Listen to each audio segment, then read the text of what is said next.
How we doing? I'm Zach Mayfield, and today we're talking about the absolute powerhouse baby gimbal, the Weebil S.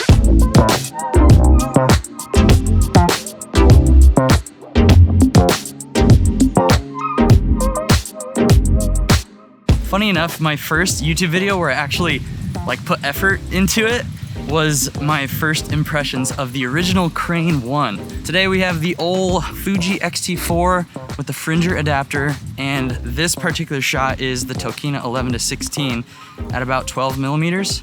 I have an 8th Pro mist on and the Polar Pro variable ND. As with all of my gear reviews, I'm gonna be talking about the old Weebil S from my perspective and how I've used it. I don't really go for crazy, fast-paced trick shots with gimbals. I like to keep it pretty old school and just go for that steady, smooth footage. I've used the Weebil S on quite a few professional projects recently, a couple music videos, some fun stuff. So you're gonna see some footage from those things today. See, right now we're getting super smooth cinematic footage, and then with a triple click of the trigger, we're in selfie mode. Oddly enough, with this gimbal, there's not a specific payload listed on any official sites. Even the website for ZHIYUN has no specific kilogram rating or pound rating at all. They just kind of list particular combos of cameras and lenses that will work with this, like the A7R3 and a 16-55. That's just kind of an example, but there's no official rating anywhere. What I can say is that I have been using the Fuji XT4 with the small rig cage and the Sigma 18-35 with most of my productions. So it's kind of a hunky setup and it handles it perfectly well. There's no shaking, no fiery combustion. I did try to balance the XT4 with the Sigma 50-100, just the big beefy lens. Did not work, did not go well. Don't try that. That's ridiculous anyway. If you want to do something like that, get the Crane 3, the big boy. I'm no gimbal expert by any means, but I do feel like I have the Weebil S pretty dialed in. It's getting pretty smooth footage. Pretty stoked about it. So I'm gonna share my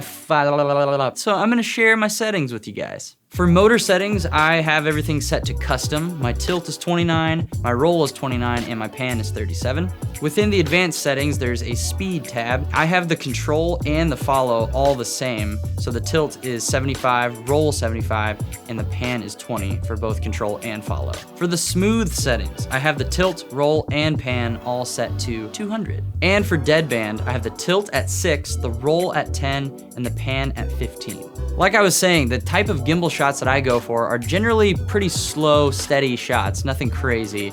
So if you wanna do action shots or running or high speed, lots of tips and turns and whips and burns, you're gonna have to probably adjust some settings. The other big question with this kind of setup is, should you use IBIS or not while filming with a gimbal? For my experience, I've always kept IBIS on. I feel like it smooths out that little bit of extra shake from small, cheaper gimbals, but I will do a quick test to show you the difference. Here's IBIS on. My arm is locked like an iron horse holding this camera in place. It's not moving at all. I have zero shake in my arm joints. Now IBIS is off. My arm is as firm as something firm, and IBIS on. Jogging test. One hand holding the gimbal.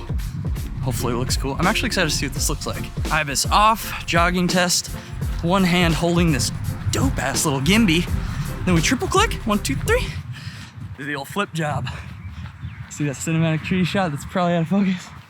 Cinema. The small compact body with the rear grip and the tripod legs that you can move around, or you can put another handle on it like I do. I love all that. I think it's way better than just holding a big long broomstick with a camera on top. I have another video about how I specifically rig up my XT4 with all my gizmos and gadgets on the Weebil S. So if you're interested in seeing a gear breakdown of my setup, click the vid. In that video, I mentioned the small rig kind of pistol grip back handle that you can get for the Weebil S. I love it so much because then I can just keep the tripod legs on the bottom, and in between takes, in between shots, you can set the gimbal down, rest your little forearms, and it's just a great experience overall. Another great design choice is the locking motors. Specifically for balancing the gimbal, it's so nice to lock the motors that you aren't using and just focus on one axis at a time. Very nice. Also, if you're transporting it, traveling around, getting your cool cinematic B-roll shots, when you put it in your bag, it's nice to lock that sucker down so it's not rattling around and breaking everything else in your bag. Maybe I'm just a geezer, but I don't really care for all the fancy tricks this gimbal can do. I don't care about the vortex mode. I don't really care about using the app. I don't care about the kick flips it can do or whatever. None of that stuff. And I'm realizing how dumb that is because this is a review of the product. So you might be wanting that stuff, but there are plenty of other amazing YouTubers out there that review that kind of stuff. So just go find some other people too. There's great people out there in the world. So with my X-T4, I get decent autofocus performance. So I typically have it set to autofocus. And also I shoot in POV mode pretty much the entire time that I'm using the old Weebil. Here's why. In every other shooting mode on the Weebil S, the horizon will eventually drift. So if you're shooting in the underslung mode and you start like parallaxing to the left or right, eventually your horizon's gonna do something like this and get crooked and you'll have to use the joystick to correct. But as you can see, in POV mode, you can self-correct the drift of your horizon by just slightly tilting your arm. And that's why I like POV mode the best. It just follows exactly what you want it to do. So tilting, up, down. I think it's the best mode if you just use it simply like I do. I don't care about all the crazy tricks that it can do. Just want smooth footage, baby girl. I really do like the Weebil S. It's strong, smooth, and affordable. SSA. And what is SSA spelled backwards, you might ask? Ass. This gimbal is ass, but in a really good way. I'll say that. Hi, I really appreciate you guys watching this video. Thanks for sticking around to the end. At the end here, I shout out my patrons and the people whose names I say are $9 or more patrons. They support me every month. It means a lot.